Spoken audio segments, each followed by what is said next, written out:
Jungkuno namin beltirta mo At runrel namun hostel ngay chu Asak ming lev mel street ngay loka Kalung lai luzo tu ngay chu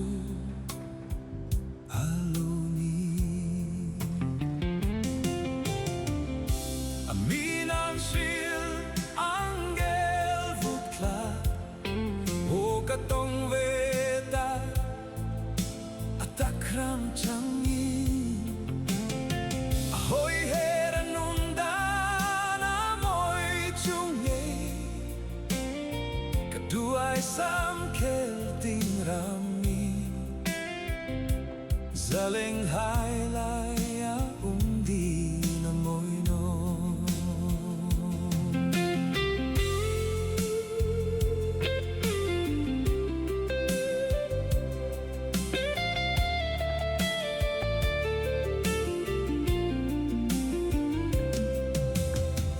Zik mo'y bangay na bitua indeng tonin Kunun kay di na duan ngay tsuringin Sang nanunrong ahong siyang katona Pomlay di na ising siya kau bremlo din Tatchang lo mangay na kanlan Atrutasi Eiling na bangku indang singkong Ingilbig no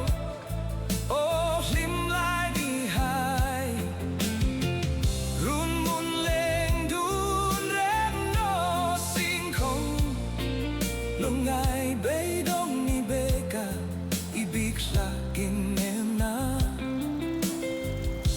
Isring ringong himinggil Biglun no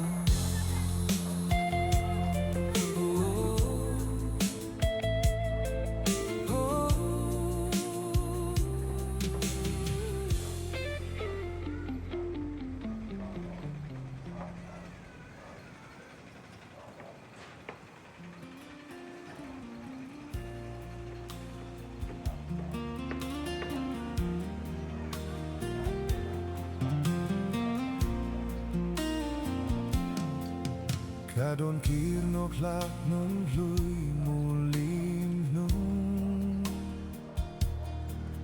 Ko kirtean chang tasi no mo Hey sulong ka fang changin Nem tu ding ka ngay ngay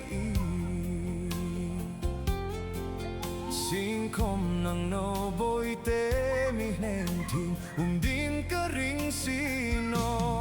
ama ka nang La fam chang di no kapal no che Riti mantak chung akunuruti Mangay na pertla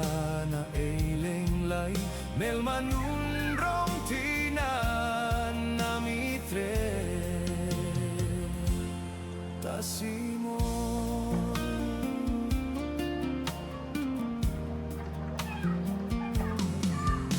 Kangay ngamno arang kan vai ding hi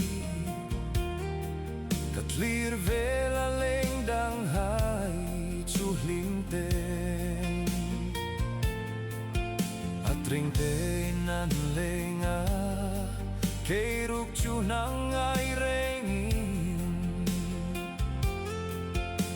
Kahun leni kanto yazan mo Kom kanto